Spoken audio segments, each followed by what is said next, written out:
नवरात्रि एक संस्कृत शब्द है जिसका अर्थ होता है 9 रातें। इन 9 रातों और 10 दिनों के दौरान शक्ति देवी के 9 रूपों की पूजा की जाती है। 10वां दिन दशहरा के नाम से प्रसिद्ध है। नवरात्रि वर्ष में 4 बार आती है।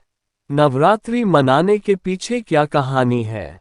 नवरात्रि से जुड़ी किंवदंती शक्तिशाली राक्षस महिषासुर और देवी दुर्गा के बीच महान युद्ध के बारे में बताती है।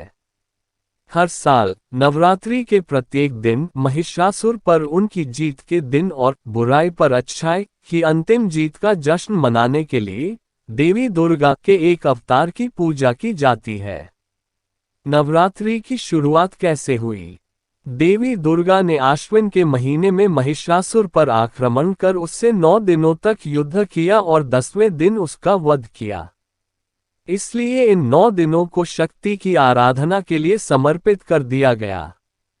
चूंकि आश्विन मास में शरद ऋतु का प्रारंभ हो जाता है, इसलिए इसे शारदीय नवरात्रि कहा जाता है। नवरात्रि का पर्व क्यों मनाया जाता है? महिषासुर और देवी दुर्गा का युद्ध शुरू हुआ, जो 9 दिनों तक चला। फिर 10वें दिन मां दुर्गा ने महिषासुर का वध कर दिया। मान्यता है कि इन 9 दिनों में देवताओं ने रोज देवी की पूजा आराधना कर उन्हें बल प्रदान किया। तब से ही नवरात्रि का पर्व मनाने की शुरुआत हुई। नवरात्रि का मतलब क्या होता है? नवरात्रि 2 शब्दों से मिलकर बना है, नव और रात्रि। नव का अर्थ है 9 या नव का शाब्दिक अर्थ नया भी होता है।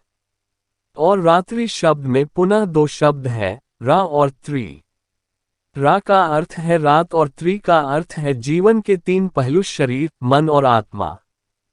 क्या है नवरात्रि का वैज्ञानिक महत्व? नवरात्र मनाने का वैज्ञानिक महत्व भी है। वर्ष के दोनों प्रमुख नवरात्र प्रायः ऋतु संधिकाल में या 2 ऋतुओं के सम्मिलन में मनाए जाते हैं।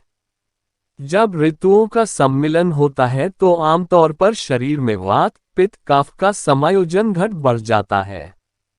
इससे रोग प्रतिरोध क्षमता कम हो जाती।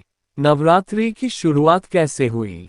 दरअसल वाल्मीकि पुराण में वर्णित एक कथा के अनुसार भगवान श्री राम ने ऋषिमुख पर्वत पर आश्विन माह के शुक्ल पक्ष की प्रतिपदा तिथि से 9वीं तिथि तक परमशक्ति मां देवी दुर्गा की विधि विधान से पूजा अर्चना की थी। बता दे इसके बाद 10वीं तिथि के दिन उन्होंने किष्किंधा पर्वत से लंका जाकर राक्षस रावण का वध किया था। नवरात्रि की कहानी मान्यताओं के अनुसार जो भक्त नवरात्रि के 9 दिनों तक व्रत रखता है और विधि अनुसार मां दुर्गा के 9 स्वरूपों की पूजा करता है, उसकी सभी परेशानियां दूर होती हैं तथा हर मनोकामनाएं पूरी हो जाती हैं। हिंदू धर्म शास्त्रों के अनुसार नवरात्रि की व्रत कथा को पढ़े बिना व्रत अधूरा माना जाता है। इस तरह की अन्य जानकारी के लिए चैनल को लाइक करें, सब्सक्राइब करें। मिलते हैं अगली नई जानकारी के साथ। धन्यवाद।